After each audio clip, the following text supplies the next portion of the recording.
matematika sosial, yakni mencari nilai rata-rata. Untuk memudahkan peserta didik dalam memahami pembelajaran, Anda mencoba membuat urutan atau langkah-langkah yang perlu diikuti peserta didik agar dapat mencari nilai rata-rata pada sebuah soal. Anda meminta peserta didik untuk mengerjakan soal yang Anda berikan.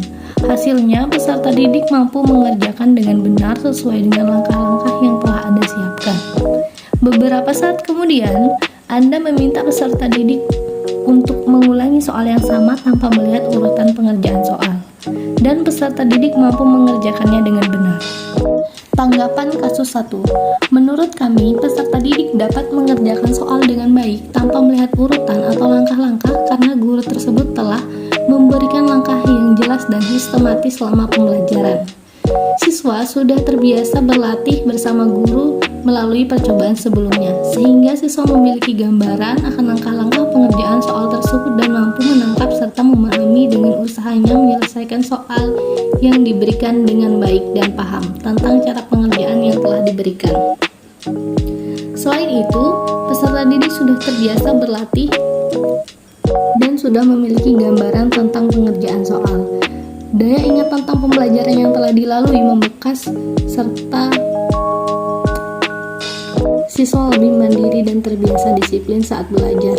Metode latihan soal dan penugasan di mana kasus tersebut termasuk penerapan dari teori behavioristik, yaitu dengan memberikan banyak pengulangan pembelajaran berupa latihan soal agar terbentuk perilaku atau kebiasaan seperti yang diinginkan.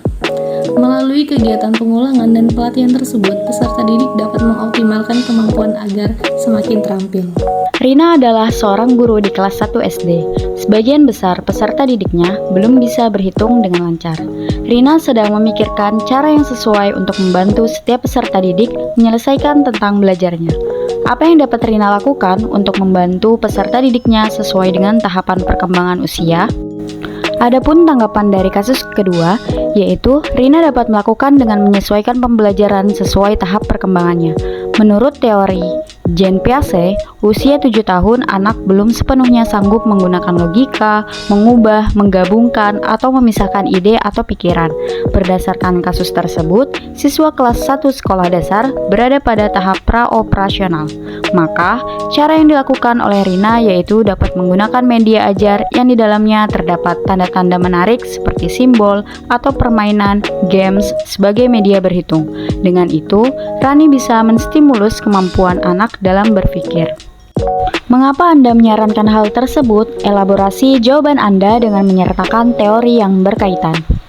Karena kegiatan pembelajaran yang kami sarankan di atas sangat erat kaitannya dengan teori belajar konstruktivisme, yaitu menyediakan benda-benda di sekitar serta beberapa permainan yang berhubungan dengan hitung-menghitung secara tidak langsung dapat membuat siswa dihadapkan dengan situasi nyata yang ada di lingkungan sekitarnya.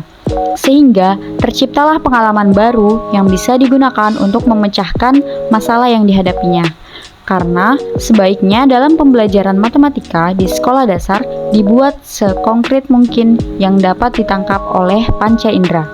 Maka dari itu, jika anak-anak pada tahap praoperasional belajar berpikir menggunakan simbol-simbol atau games yang dapat membantu siswa memahami pembelajaran.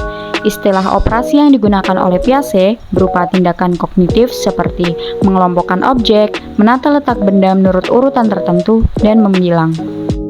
Kasus 3. Made adalah seorang guru yang mengajar di salah satu sekolah negeri wilayah Bali. Ia mengampu mata pelajaran bahasa Indonesia. Ia hendak mengajarkan materi teks deskripsi pada peserta didiknya. Pada buku cetak yang menjadi panduannya saat mengajar, terdapat beberapa contoh teks deskripsi menceritakan tentang bangunan-bangunan pencakar langit yang ada di ibu kota. Dengan memperhatikan latar belakang setiap peserta didiknya, Made pun mencoba untuk memberikan contoh berbeda. Ia memberikan contoh teks deskripsi tentang pantai dan makanan khas di Bali. Menurut Anda, apakah pertimbangan dan keputusan Made sudah sesuai? Mengapa demikian? Prinsip apa yang Made gunakan dalam kasus tersebut? Elaborasi jawaban Anda dengan menyertakan teori yang berkaitan. Tanggapan kasus 3 menurut kami, pertimbangan dan langkah yang dilakukan Made sudah sesuai. karena Made sudah menerapkan pembelajaran dengan fase empati, memperhatikan latar belakang dari peserta didiknya dengan mengenal dan memahami, yaitu mengajarkan materi teks deskripsi dengan menggunakan contoh teks deskripsi yang berkaitan dengan pantai dan makanan khas di Bali. Mengingat Made mengajar di sekolah daerah Bali sehingga peserta didik akan lebih mudah mencerna dan memahami materi tersebut dengan mengingat contoh teks deskripsi yang diberikan guru tersebut sesuai dengan kondisi atau budaya di sekitar peserta didik itu sendiri, dibandingkan memberi contoh teks deskripsi yang menceritakan bangunan-bangunan pencakar langit yang ada di ibu kota. Tentunya tidak relevan dengan budaya di sekitar peserta didik yang ada di Bali. Memberikan contoh teks deskripsi yang sesuai dengan kondisi sekitar peserta didik merupakan salah satu cara guru untuk membuat pembelajaran yang lebih bermakna bagi peserta didik dan dapat menambah daya tarik peserta didik agar proses pembelajaran lebih menyenangkan. Prinsip yang digunakan guru tersebut yaitu pembelajaran dengan memperhatikan latar belakang dari peserta didiknya, yaitu mengaitkan pembelajaran dengan budaya setempat.